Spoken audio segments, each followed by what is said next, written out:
I stood in the operating room at Stanford Children's Hospital, my gloved hands trembling slightly as I studied the brain scan of a 9-year-old boy. A blood clot was pressing on his motor cortex. One wrong move or a few minutes delay, and he could lose everything. Behind me, a voice I hadn't heard in 9 years cut through the sterile silence. "Madison, please save my grandson." I froze. That voice. I would have known it anywhere. I turned, and there she was, Elaine Mitchell, the woman who had once shattered my life, now begging me for help. But before I could lower the scalpel, the past came rushing back like a wave I could never outrun. 9 years ago, I was just another overworked medical student, finishing my final year in pediatric neurosurgery at Stanford. I came from a modest family, nothing like the tech dynasties that filled Silicon Valley. Then I met Ryan Mitchell.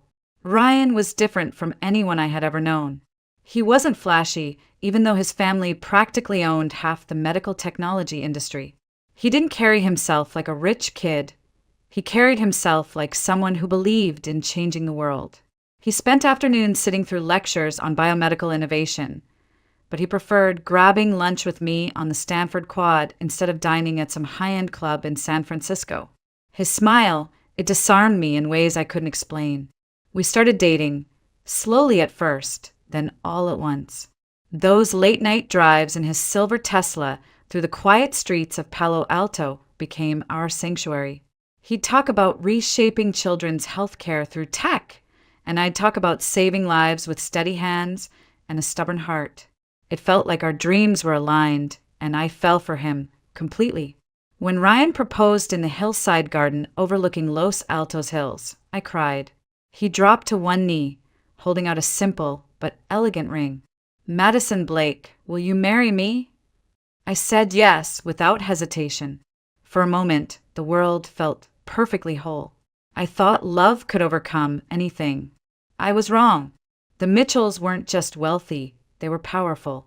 Ryan's father was a visionary CEO, while his mother, Elaine Mitchell, was a former high-powered attorney turned head of a multi-million-dollar medical charity. They lived in a world of private jets and exclusive foundations. And me? I was the daughter of a small-town accountant who had scraped her way through Stanford on scholarships and part-time jobs. The first time I met Elaine, the air felt heavy, almost electric. She smiled politely, but her eyes were cold and calculating, scanning me as if I were an unsolved legal case she intended to win. Every question she asked was laced with implication. Where I came from, what my ambitions were, whether I belonged anywhere near her son. I smiled back, clinging to the belief that Ryan's love would be enough. It wasn't. Elaine didn't stop there. She hired investigators to dig into my past and handed Ryan a neat little package of photos from my college years. Shots of me out to dinner with guys who happened to be wealthy, photos that meant nothing but painted an ugly picture if you wanted them to. Ryan showed up at my apartment one night, holding that stack of photos like evidence. "Madison, I just need to know, is what we have real? Or are you just looking for a way out of the life you came from?" His words cut deeper than any scalpel I'd ever hold. I couldn't believe he was questioning my love, not after everything we had shared. We fought, loud, bitter, heartbreaking. In the end, I took off the ring and placed it in his hand. "If you can't trust me, then what's left?" I walked out and never looked back. I didn't know that would be the last time I'd ever see Ryan alive. I remember standing in my apartment the next morning, staring at the engagement ring on the counter, the one I'd ripped off my finger hours earlier. My chest felt hollow, as if someone had scooped out my heart and left only the echo of our argument behind. I kept telling myself Ryan would come back, apologize, and realize how cruel his words had been. But my phone never rang. Instead, that night I got a message from Elaine. A simple, cold line of text. "Perhaps it's best for everyone if you move on." I wanted to believe Ryan had nothing to do with it, but part of me wondered if he agreed. For days, I tried to throw myself into studying for my final clinical rotations, but no amount of textbooks could silence the image of Ryan's face, the way his eyes hardened when he asked if our love was real. I kept replaying my own voice, sharp and angry, saying, "If you can't trust me, then what's left?" A week later, I walked across the Stanford campus, pretending life was normal when a friend from our residency program caught up with me. "Hey, did you hear about Ryan? He's been pulling crazy hours at his dad's company. Something about proving himself to the board." I nodded, but inside I knew what it meant. Elaine had gotten to him. 2 weeks later, I saw Ryan again, for the last time while he was still breathing. He came by late in the evening, rain soaking his jacket. I thought maybe, just maybe, he'd come to make things right. Instead, he stood there, eyes red, exhausted. "Madison, maybe my mom's right. Maybe we come from two different worlds." I stared at him, barely able to breathe. "Are you saying you don't love me?" He shook his head. "I'm saying love might not be enough." I don't even remember what I said back. Something about trust, about how real love means fighting for each other, not walking away. But the words didn't matter. His face said everything. When he turned and walked out into the rain, something inside me cracked, and it never fully healed. That night, he drove too fast down the slick, winding road toward Los Altos Hills. Witnesses said his car skidded, hit the guardrail, and flipped. The paramedics said he died on impact. I got the call at 2:13 a.m. "Are you listed as Ryan Mitchell's emergency contact?" the voice asked. "Yes, why?" "What happened?" "There's been an accident." "I'm sorry, ma'am, he didn't make it." My knees gave out, and I collapsed on the floor, the phone clattering beside me. The next morning, I went to the hospital where they'd taken him. My body felt like it belonged to someone else as I walked through those white halls, the smell of antiseptic thick in the air. At the far end of the corridor, Elaine stood waiting, her hair perfectly styled despite the chaos, her expression sharp enough to cut glass. When she saw me, her mouth tightened. "What are you doing here?" They called me. I was his emergency contact. My voice barely worked. Her eyes narrowed, and in that moment, all the polite masks she'd ever worn dropped away. You're the reason he was out there. You're the reason he's dead." The words hit harder than any physical blow. "Elaine, I never wanted this. Save your excuses." She stepped closer, her voice low, cold. "You latched onto my son because of who he was, and when things didn't go your way, you broke him. You killed him as surely as if you'd driven that car off the road yourself." I opened my mouth to protest, but nothing came out. She turned on her heel and walked away, heels clicking against the tile like a judge pounding the gavel. Guilty, case closed. For weeks after, I drifted through life in a haze. Classes blurred together, conversations faded into static. At night, I'd lie in bed staring at the ceiling, wishing I could turn back time, wishing I could take back every harsh word I'd ever said to him. One night, I found myself on the bathroom floor, staring at a bottle of sleeping pills. My hands shook as I held it. I didn't want to die. I just didn't want to feel like this anymore. Then I remembered something. The last late night drive we'd taken together. Ryan had held my hand at a stoplight and said, "Whatever happens, you're going to be an incredible doctor someday. You'll save lives." I set the bottle down and sobbed until sunrise. The next week, I noticed something else, something life-changing. My period was late. At first, I told myself it was stress, but then I bought a test more out of fear than hope. When the 2 pink lines appeared, I sank to the floor, pressing my hands to my stomach. "Oh my God," I whispered. I was carrying Ryan's child. That tiny heartbeat inside me became the reason I got out of bed each morning. For the first time since his death, I had a reason to keep going. But I had no idea that this miracle would soon turn into my greatest heartbreak. Pregnancy alone is never easy, but carrying the child of a man you just buried? It's like running a marathon with broken legs. I dragged myself through each day, my belly growing as my grief settled deeper into my bones. Ryan's parents never reached out, not even once. Elaine made it clear at the funeral. Her cold eyes said everything. I wasn't welcome. So I focused on surviving. I worked long hours at a local clinic to pay the bills and pushed through my rotations at Stanford. Every night, I'd sit on the edge of my bed, one hand on my stomach, whispering, "We're going to be okay, little one. I promise." When the first kick came, I cried. For the first time in months, the tears weren't from grief, but something closer to hope. This baby was a piece of Ryan, the only piece I had left. The day of delivery came early on a rainy spring morning. My water broke in the middle of charting patient notes, and within an hour I was being wheeled into the labor room at Stanford Children's Hospital.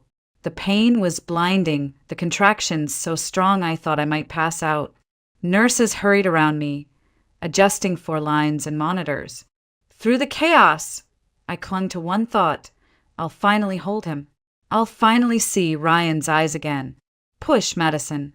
You're almost there," the nurse said. I bore down with everything I had, screaming as the baby's first cries echoed through the room. Cries that stopped too soon. "What's wrong? Why isn't he crying?" I gasped, chest heaving. The nurse's expression tightened. A doctor appeared beside her, voice calm but tense. "There's an issue with breathing. We need to move quickly." I watched in shock as my baby was rushed across the room to an incubator. The faintest cry reached my ears, then silence. Minutes felt like hours. Finally, the doctor came over, removing his gloves slowly, almost hesitantly. "I'm so sorry." The cord was wrapped around his neck. "We did everything we could." Everything inside me broke at once. No, that's not possible. I heard him. He cried. The nurse tried to comfort me, but I thrashed, reaching for the incubator. "Let me hold him, please. Let me hold my baby." Instead of my son, I felt a sharp prick in my arm and a wave of sedation pulled me under. When I woke hours later, the room was silent, too silent. A bundle rested on a chair near the window, a tiny blanket folded neatly around a small, lifeless weight. I lifted the blanket, staring at the pale little face inside. But something in me screamed, "This isn't him. This isn't my baby," I whispered. The nurse exchanged glances with another staff member. "Madison, you've been through a lot. It's shock. This is your son." But I knew deep in my bones, this wasn't the child I had felt kick beneath my ribs, the baby whose heartbeat I had listened to at every appointment. This face was different. Grief swallowed my protest. I couldn't fight anymore. I kissed the cold forehead and whispered, "I'm sorry. I'm so sorry, baby boy." The funeral was small, just me and a few classmates who cared enough to come. Elaine never appeared, though later I learned she had sent flowers on behalf of the Mitchell family. I tore the card up before I even finished reading it. The weeks that followed were a blur of pain. I barely ate, barely slept. One night, I found myself sitting on the floor, clutching the tiny hospital bracelet they'd given me, the one that should have been on my baby's wrist. My world had already ended when Ryan died, but now it felt like fate had salted the earth so nothing could ever grow again. Yet somewhere inside, a small, bitter voice whispered, "You have to move. You have to keep going." So I did. But the woman I had been, she was gone. I didn't know it then, but the moment I blacked out after giving birth was the moment everything I believed about the world shifted. Later, I would learn pieces of the truth, whispers from a nurse who had retired, fragments of hospital records that didn't add up, and one devastating confession that came far too late. But back then, I thought my son had died. Elaine Mitchell had been there that night. I didn't see her. I was unconscious when it happened, but she was there. She had pulled strings to get into the delivery wing and spoken quietly to a doctor she had funded for years. "She's not stable," Elaine reportedly said. "You know what's best for the baby." Those words were all it took. In a world where donations and power spoke louder than ethics, decisions were made that erased my motherhood before it even began. When I woke up holding what I believed was my lifeless child, I accepted it because grief makes you blind. The nurse's eyes lingered on me longer than necessary, and I would later realize it was guilt, not pity, that filled them. But at that time, I didn't know. All I knew was that the only piece of Ryan I had left had been ripped away, and I had no fight left to stop it. Days passed like fog rolling over an empty city. I withdrew from everything, my friends, my studies, even the thought of ever loving again. My apartment became a place where silence screamed, and every corner held reminders of what I'd lost. The crib still in its box, the baby clothes folded neatly in drawers, the tiny shoes I had bought on a whim when I first felt him kick. But what I didn't know was that somewhere across town in the Mitchell estate, my baby, my Noah, was alive. Elaine had taken him home, given him another name, and introduced him to the world as her grandchild. For years, I buried myself in medicine. I told myself the pain would dull if I focused on something bigger than me, something noble. So I worked double shifts, picked up every case I could, and forced myself to climb the ranks until I earned a fellowship in pediatric neurosurgery at Stanford Children's Hospital. If anyone looked at me from the outside, they'd say I was thriving. But inside, I was just surviving, moving on autopilot, trying to fill the endless hole Ryan and our baby had left behind. I never dated again. I couldn't. My heart had shut down, not out of fear of being hurt, but because I couldn't imagine ever loving anyone enough to risk feeling that kind of pain again. It was almost 9 years later when fate decided I'd punished myself long enough. It was an ordinary Thursday morning, quiet except for the sound of my sneakers on the hospital floor.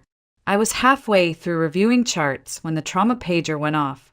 Child, male, 9 head trauma. Possible cranial bleed. Prepare or 3. I met the gurney at the door and froze. The boy had Ryan's eyes. My breath caught, my hands instinctively gripping the rail. "What's his name?"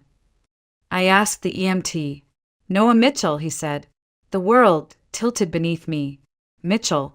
My stomach clenched as if someone had sucker punched me. And then I heard it, the voice that had haunted my nightmares for nearly a decade. "Madison, please, save him." Elaine Mitchell stood there, older now, her hair streaked with silver, her face lined in ways wealth couldn't smooth away. But her eyes, they hadn't changed. I wanted to scream at her, to ask why she was there, why she still dared to speak my name. But the boy on the table groaned softly, snapping me back to reality. This wasn't about me. It was about saving him. "Get me a CT scan and prep for OR," I said sharply, my voice steady even as my heart thundered. During surgery, I shut out everything except the boy's fragile brain under my hands. Every move was deliberate, every suture precise. I didn't think about Ryan. I didn't think about Elaine. I didn't think about the life that had been stolen from me. But when the last stitch was tied and the monitor steadied, I allowed myself one glance at his face. His eyelashes fluttered, and for a second, I could almost believe it. Almost. Hours later, standing outside the recovery room, Elaine approached me. She looked smaller than I remembered, as if life itself had humbled her. "Thank you," she said softly. I didn't answer. My eyes were locked on the boy through the glass. And then I saw it, a familiar hospital bracelet, old and worn, hanging from his wrist like a charm. My breath caught. That bracelet. I had made it 9 years ago, when I thought my baby had died. My hands shook as I whispered, "Where did he get that?" Elaine's face paled, her lips parting as if words were too heavy to form.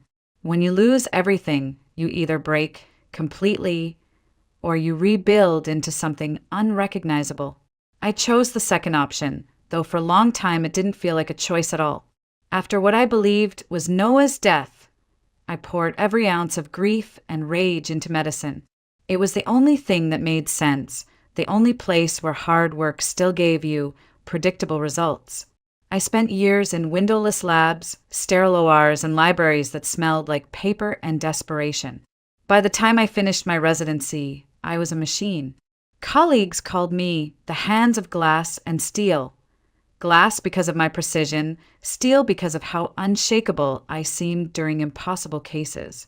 Patients' parents would clasp my hands and thank me with tears in their eyes. But their gratitude bounced off the hollow shell I had become. I didn't date. I didn't make small talk. I didn't go home for holidays because there was no home left, just an empty apartment and memories that clawed at me whenever I sat still for too long. But I climbed. Oh, I climbed. By 32, I had become one of the youngest attending pediatric neurosurgeons at Stanford Children's Hospital. People whispered about me in the halls, calling me brilliant, resilient, unstoppable. What they didn't know was that I hadn't felt truly alive in 9 years. And then came Noah Mitchell, the boy who turned all my carefully built walls to dust. When I had first seen him lying unconscious on that gurney, something deep inside me had shifted. At first, I told myself it was because of his eyes, the exact shade and shape as Ryan's. But that wasn't it. It was the way my hands trembled, just slightly when I touched his hair to check for scalp lacerations. It was the way my chest tightened every time his monitors beeped. And when I noticed that old, worn hospital bracelet on his wrist, my entire world tilted. I hadn't thought about that bracelet in years, but now it was all I could think about. I had made it myself, on the last day of my prenatal crafting class. A tiny blue cord with a single silver bead, etched with an N for Noah. My Noah. After the surgery, I tried to ignore the questions clawing at my brain. I told myself, coincidences happen. There are plenty of boys named Noah, plenty of families who donate to hospitals and get old bracelets as keepsakes. But deep down, something inside me whispered, no, Madison, this is him. That night, I went home and sat on the floor of my apartment, pulling out the shoebox I hadn't opened in years. Inside were all the memories I'd tried to bury. Ultrasound photos, baby clothes, and the matching bracelet I had kept for myself. I compared it to what I'd seen on that boy's wrist earlier that day. It wasn't just similar, it was identical, down to the tiny imperfection in the silver bead, the one I'd accidentally scratched when trying to engrave it by hand. A chill ran through me. I couldn't sleep. I couldn't eat. The next morning, I found myself in the hospital cafeteria staring at a cup of coffee gone cold, my mind replaying every memory from the day I gave birth. The sedation, the unfamiliar nurse, Elaine showing up at the funeral but never looking me in the eye. Pieces started snapping together, like a puzzle I hadn't realized I was solving. Elaine had been there. Elaine had influence. Elaine had hated me enough to say I didn't belong in her family. What if my son had never died? That question was still echoing in my head when I saw Elaine again in the hallway outside Noah's recovery room. She looked smaller somehow, older, like time had been unkind in ways even her money couldn't fix. Her eyes met mine, and for the first time in 9 years, I saw something I never expected from her. Fear. Elaine, I said, my voice steady despite the storm inside me. We need to talk. Elaine stood frozen when I said those words. For years, I had imagined what it would feel like to face her again, the woman who had looked at me as if I were a stain on her perfect life. I thought I'd feel rage or maybe satisfaction. Instead, I felt empty, like someone bracing for an impact that had been coming for nearly a decade. She cleared her throat, the same crisp, commanding sound I remembered from the funeral. This isn't the time, Madison. My grandson just went through major surgery. Your grandson? My voice cracked, sharper than I intended. That bracelet on his wrist. Where did it come from? Her eyes flicked away for half a second, and in that tiny break of eye contact, I saw it. Guilt. I don't know what you're implying, she said, her voice thinner now, but you saved his life. That should be all that matters. No, I stepped closer, lowering my voice. 9 years ago, I gave birth at this hospital. My son, was declared dead because of a cord accident. And yet your grandson has the same bracelet I made with my own hands before he was even born. How is that possible, Elaine? How? For the first time in her life, she looked cornered. Elaine Mitchell, the woman who could shred opponents in courtrooms and charity boards alike, actually stepped back. Her perfectly composed mask cracked, and I saw something behind it, fear and shame. She tried to recover. Madison, you were sedated. You'd been through trauma. You don't know what you saw. I know exactly what I saw. And I know you were there that night. My voice shook, not from uncertainty, but from finally saying aloud what I'd buried for nearly a decade. You took him, didn't you? You took my son. Her lips trembled, but she stayed silent. That silence told me everything. I leaned against the wall, dizzy. Why? Was hating me that much easier than letting your son marry someone you thought wasn't good enough? You thought stealing my child would fix what? Your reputation, your grief. Elaine's hand flew to her mouth as if holding back tears. You don't understand. Ryan was gone, and I couldn't lose his child too. Not to you. Her words cut through me like glass. Not to me. He was mine, Elaine. My baby, my blood. You let me believe he died. You watched me bury an empty casket. She crumpled, her back hitting the wall, her eyes finally spilling tears. I thought I was protecting him, and yes, I was angry. You took him away when you left Ryan. I told myself you didn't deserve him, that Noah deserved a better life. And I had the means to give him one. I stared at her, numb. You played God with my life. Do you have any idea what you did to me? To him? He grew up thinking you were his mother figure when all along he had one who loved him before he even took his first breath. Elaine slid down to the floor, the powerful matriarch now looking small and breakable. I have brain cancer, she whispered. Stage 4. I don't have much time left. I froze. Part of me wanted to laugh at the irony. Another part wanted to scream. So what? You want forgiveness because you're dying? Because now it's convenient to admit what you did. She shook her head weakly. No, I want him to know the truth. I want him to know you. I was wrong, Madison. I've known it for years, but I was too proud, too stubborn. I've ruined everything, and I don't know how to fix it. The storm inside me quieted, but it didn't vanish. There was no undoing 9 years of grief, no way to return the moments I lost. His first words, his first steps, his first day of school. Yet, as I looked through the glass at Noah, sleeping peacefully after surgery, something softened in me. For 9 years, he had been safe, cared for, loved, even if it was by the woman who had stolen him. I crouched down so I was eye level with Elaine. You tell him, I said firmly. Not me. You tell him who I am and what you did. Because I won't take that from him. Not the truth, not the chance to hear it from you. Her eyes widened, then she nodded slowly. I will. I promise. I stood and walked toward Noah's room. I placed my hand on the glass, looking at his tiny chest rising and falling. There was no mistaking it now. This was my son. And whether Elaine lived another month or another year, I would not lose him again. The next morning, I walked into Noah's hospital room to find him sitting up, pale but awake, a tablet in his hands. He looked up at me, his wide hazel eyes blinking in curiosity. For a moment, I forgot how to breathe. Those eyes, Ryan's eyes. Hey there, I said softly, my voice almost catching. How are you feeling? He shrugged, the kind of shy movement kids make when they're trying to be tough. My head hurts, but Grandma says I'm brave. Grandma. My chest tightened, but I smiled anyway. She's right about that. You were incredibly brave yesterday. Noah nodded, then turned back to his game, as if bravery was just another item on his to-do list. Behind me, I heard the slow tap of a cane, Elaine, moving slower than I'd ever seen her. She looked fragile, wrapped in a soft gray shawl, her usual perfection dulled by illness and guilt. Noah, she said gently, taking a seat beside his bed. There's something we need to talk about. Something important. He looked up again, eyebrows furrowing. Is it bad news?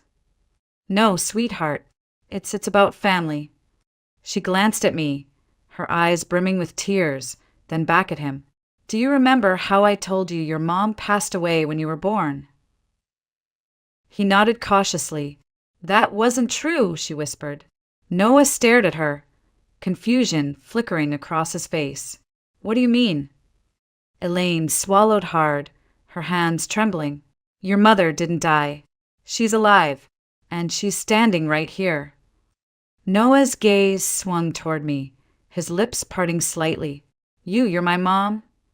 I stepped closer, every muscle in my body trembling. Yes, Noah, I'm your mom. I've loved you since the moment I knew you were coming into this world, and I never stopped. He blinked, trying to process something no 9-year-old should have to. But Grandma said, she lied. Elaine interrupted, voice breaking. I lied, Noah. I was angry and scared, and I did something unforgivable. I took you from her. I thought I was protecting you, but I was wrong. I was so wrong. The room went silent except for the rhythmic beep of the heart monitor. Noah stared at both of us, his small hands twisting in his lap. So, you're my real mom? Yes, baby, I whispered, my knees bending so I could be level with him. I'm your mom. I missed your first words, your first steps, your first day of school, because I didn't know you were alive. But I'm here now, and I'm never leaving you again. Noah's lip trembled. Then he said the one word I had dreamed of hearing for 9 long years. Mom! I wrapped my arms around him, holding him gently so I wouldn't hurt his head. His small arms circled my neck hesitantly at first, then tighter, warmer, more certain. When I looked up, Elaine was crying silently. She reached out a hand, and I took it, not in forgiveness, but in acknowledgement of what this moment meant. Over the next few days, Noah and I talked for hours. He asked questions, some easy, some hard. Why hadn't I been there? Why did Grandma say I was gone? Did I love him? Would I take him away from everything he knew? I answered every question with honesty. I didn't know Noah. I thought you were gone. But now that I have you, I won't let go again. And yes, I love you. More than anything. Elaine spent most of her time quietly watching us, her illness seeming to progress faster, as though confessing had finally let her body surrender. One evening, she took my hand and whispered, Thank you for not hating me enough to keep him from me now. I didn't know how I felt about forgiveness yet, but I knew this. Hate wouldn't raise Noah into the kind of man Ryan would have wanted him to be. The day before Elaine was discharged to hospice, she called Noah to her bedside. Be strong, sweetheart, and listen to your mom. She's everything I wasn't brave enough to be. He nodded, eyes glassy, and hugged her tightly. For the first time, I saw something genuine between them, not built on lies or control, but on truth finally spoken aloud. As I tucked Noah into bed that night, he whispered, Mom, can we start over? Like from today. I kissed his forehead, tears burning my eyes. Yes, baby, from today. Elaine passed away 2 weeks later. It was quiet, almost peaceful, like a candle flame finally surrendering after burning too brightly for too long. She had requested hospice care at home, and I stayed with Noah through it all. I didn't do it for her, I did for him. On her last night, Elaine asked to see me alone. I stood by her bedside, unsure what I was supposed to feel. You don't owe me forgiveness, she said, her voice fragile, paper-thin. But promise me you'll love him enough for both of us. I hesitated, then nodded. I already do. She smiled faintly, closed her eyes, and whispered, Then I can rest. Minutes later, she was gone. The days after her passing were strange. There was no dramatic reading of a will, no surprise fortune waiting for me. I didn't expect one, but Elaine did leave one thing that surprised me, a letter addressed to Noah. He sat on the living room couch, holding it like it was something dangerous. Should I read it, Mom? Only if you want to, I said softly, kneeling beside him. He unfolded it slowly, lips moving silently as he read. After a moment, he sniffled and handed it to me. She said she was sorry and that she always loved me, even when she made bad choices. I pulled him into my arms, holding him as he cried, not the loud, broken cries of someone whose world is falling apart, but the quiet tears of a boy who finally understands the truth. Legally, things moved quickly. Elaine had already signed papers transferring guardianship to me before she passed. There was no battle, no drawn-out court hearing, just a clean handover as if the universe itself wanted this chapter to close. Still, there were challenges. Noah had questions at night, when the house was quiet and shadows stretched long across the walls. "Mom, did you hate her?" he asked one evening as I tucked him into bed. I paused. I did for a long time. But hate, it keeps you stuck. And I don't want to be stuck anymore. I want to move forward with you. He stared at me, his eyes so much like Ryan's had hurt. "Do you think Dad would be proud of me?" I smiled, brushing his hair back. "I know he would. And he'd be proud of you for how brave you've been." Noah adjusted to living with me faster than I expected. He helped me cook, left little drawings on my desk at work, and asked 1,000 questions about my life before he knew me. One evening, he brought me an old photo frame he'd found in his things at Elaine's house. It was a picture of Ryan, barely older than Noah was now, holding a tiny airplane model. "Grandma said he loved planes," Noah said. "Is that true?" "Yes," I said, my throat tight. He wanted to learn to fly one day. Noah smiled faintly. "Can we go see airplanes sometime?" I hugged him. "We can do anything you want, baby." Weeks later, when Noah had fully recovered from his surgery, we decided to do something to mark the start of our new life together. We packed a picnic and drove to Half Moon Bay, one of the few places near Palo Alto where the world still feels wild and untamed. The sun was low when we reached the beach, casting everything in soft, golden light. Noah ran ahead, kicking off his shoes and letting the cold Pacific water wash over his feet. "Come on, Mom," he called, waving. I laughed and chased after him, my heart lighter than it had been in years. We walked along the shoreline, leaving footprints that disappeared as the waves kissed them away. At one point, Noah crouched down and began building something in the sand. When I asked what it was, he said, "It's a runway for Dad, so he can land when he visits." I knelt beside him, tears stinging my eyes, and together we built that tiny runway, two people piecing together something bigger than either of us could explain. When it was done, Noah placed the little airplane model, Ryan's old one he had brought from home, at the edge. "He's home now," he whispered. I wrapped my arms around him, holding him close.